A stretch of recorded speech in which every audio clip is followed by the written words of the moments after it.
Ini bagus materi ini. Sejarah.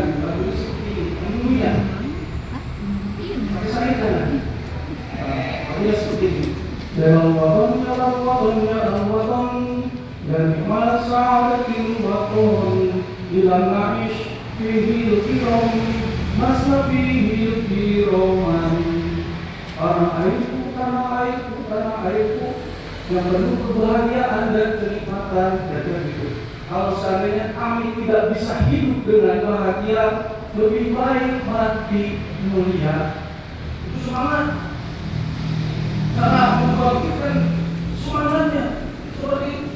Tepuk tangan atau tepuk telat. Tidak bisa dengan kepada suara-suara. Maka dengan hati, dengan doa, maka dimulai doa. Allahumma asbir zalimi bizalimi. Allahumma asbir zalimi bizalimi. Allahumma asbir zalimi bizalimi. Akhirna min bainihi Salimin.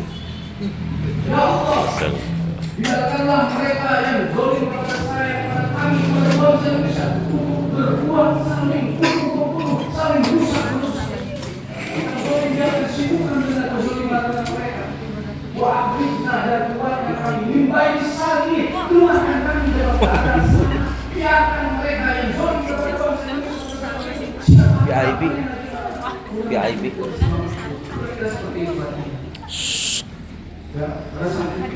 Maka terjadilah bangsa Belanda. Kita tidak perlu mengusir bangsa Belanda dengan senjata yang hebat. Kita Aduh, diusir. Allah mengurus jemaah baiklah. Cina ini itu Belanda di Indonesia. Berangkat.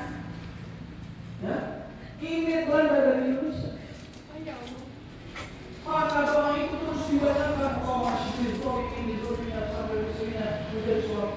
Allahumma sholli ala Sayyidina Muhammad wa asli zalimin bizalim wa akhrijna min bainihim salim wa ala alihi wa sahbihi ajma'in. Disuruhkan kepada ulama, aku bisa berangkat lagi maju baca Allahumma sholli ala sayyidina Muhammad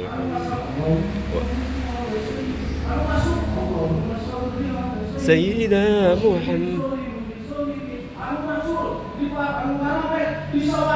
Semua seluruh umat Islam pada saat itu tidak bisa dengan tangan, tidak bisa. Para pemuda,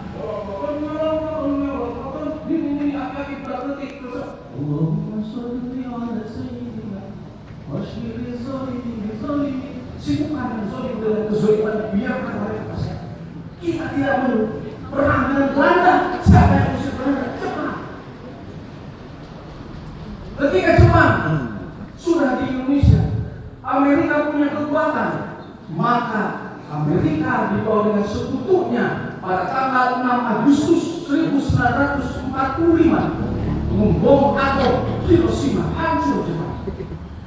Pada tanggal 9 Agustus dibom lagi. Kita disadari ya dengan wasgi.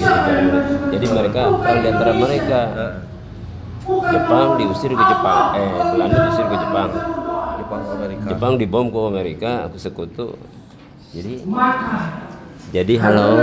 Atomnya Hiroshima dan Nagasaki tanggal 9 dan tanggal 10, tanggal 11, tanggal 15.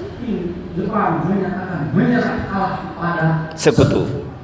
Ori. Allahu Akbar. Takbir. Kalau tidak perang, mau membangun besok tidak mungkin. Tapi kita bisa mengusir Jepang tanpa harus benar keluar dari. Siapa yang usir? Sekutu. Asbir zolimi bizolimi wa akhrijna min baini sawi. Allah mendengar. Insyaallah. Maka Agungnya rahasia Allah doanya. Menyerah anak-anak muda yang tergabung dalam geng Menteng 31. Kalau Bapak sebutkan geng, kelompok pemuda 31, pemuda yang seperti kalian 20-an di bawah pimpinan Soekarno di bawah pimpinan Khairul Saleh, di bawah pimpinan Gali ada 5 orang. Nanti cari siapa yang mencuri Bung Karno ke Nasdembro. Ada 5 orang yang pemuda. Diculik Soekarno dengan harta terkait Nasdembro. Merdeka kan? Ya, 15 di bawah. Bulan Ramadan. Bulan Ramadan. Bulan Ramadan. Iya, bulan Ramadan. Hari ini Indonesia tidak ada. Tapi dah Rita Soekarno jangan dulu sekarang gitu, jangan gitu menunda-nunda. Tapi pemuda memaksa. Iya nantinya pas kita 17 Ramadan, 17 Agustus pada Ramadan. Ya Allah. Indahnya rahasia Allah itu indah. Hikmah Allah itu indah. Pertolongan Allah itu indah. Dari Abbas gini zalimin kan jadi perang di antara mereka. Jarang tumpul.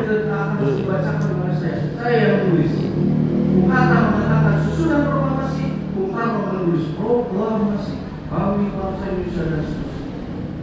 Maka pada malam tanggal 17 Bung Karno dan Bung Hatta dikembalikan lagi ke Jakarta. Besoknya dibacakan proklamasi. Ini karena kedinginan muda. Geng, kalau keseluruhan kelompok pemuda Menteng 31. Jadi ada kelompok pemuda yang sudah berkumpul di Menteng nomor 31. Mereka senantiasa membicarakan masalah nasional perjuangan bangsa Indonesia. Ketika mendengar Jadi pemuda. gercep. Tapi anak muda itu gercep. Malalai, semangat. Maka tanggal 17 Indonesia menyatakan merdeka. Tidak ikut perang. Siapa yang musuh Jepang? Sekutu. Siapa yang musuh Belanda? Jepang. Itulah Allah. Rahasia Allah. Allahu Akbar. Maka bahwa itu kita senantiasa. Setelah menyatakan tanggal 17 merdeka, sekutu tidak puas. Saya tidak itu ada kekosongan lagi. Maka sekutu datang lagi ke Indonesia pada bulan September tahun 1945. Datang ke Indonesia memproduksi nikah negara Belanda. Nikah. Gara-gara aing kena itu Jepang kabur teh. Aing bagian aing cek Belanda nya. Kan Belanda teh sekutunya Amerika nya.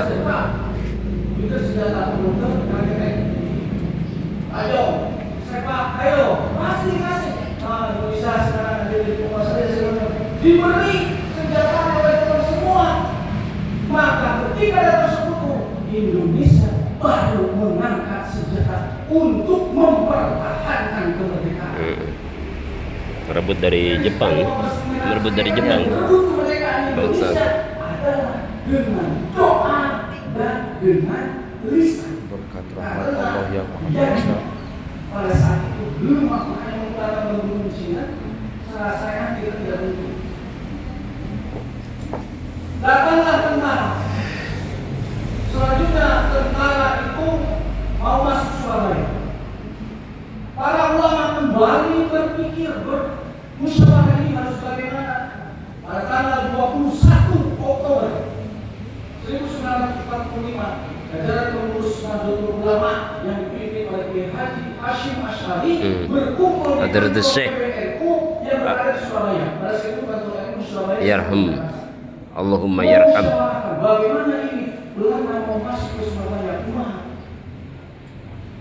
Untuk menggenjot semangat, maka dibikinlah resolusi. Film Janur Kuning dan Surabaya. Resolusi itu bahwa kita adalah negara merdeka, kita tidak mau dijajah. Seluruh rakyat Indonesia harus mempertahankan kemerdekaan, berjuang untuk kemerdekaan bangsa Indonesia.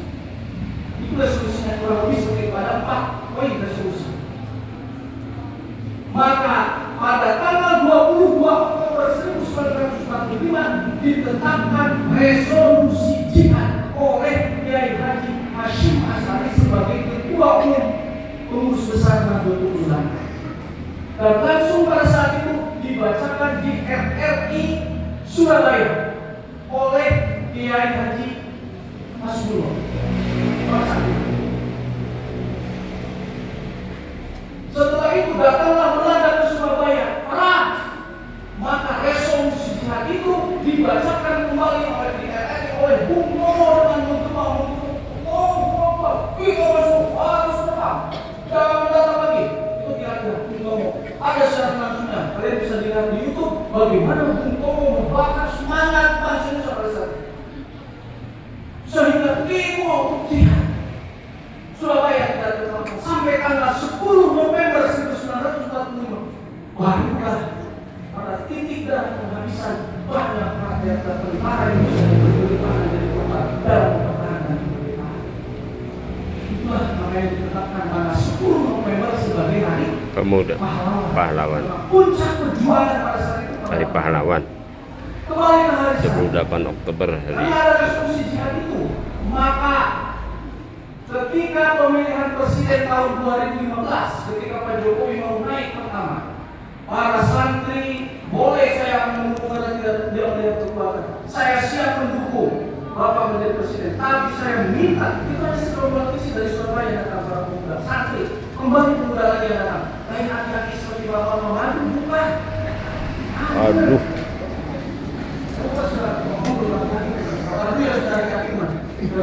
Aki. Sudah 2. Iya. Sudah 2 aki. Can ini.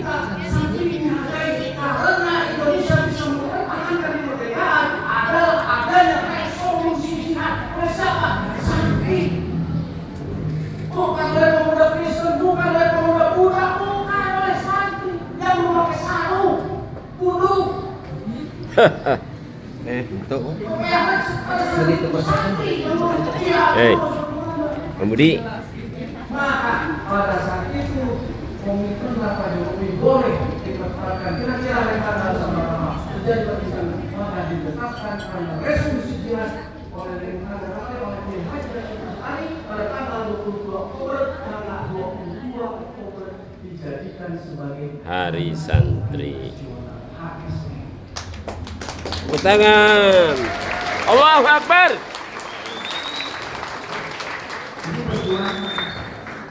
Hari ini kalian menjadi salah satu santri. Jangan bilang gercep. Ada sesuatu langsung melaksanakan. Dan santri itu terdengar panggilan pada guru. Kemarin tidak dikasih bahwa itu berbeda bukan. Memang seperti itu yang dicontohkan seorang guru pada guru. Guru juga melatih seperti itu. Orang Mas Santri ini. Orang Mas Santri asli. Pernah ngalipet.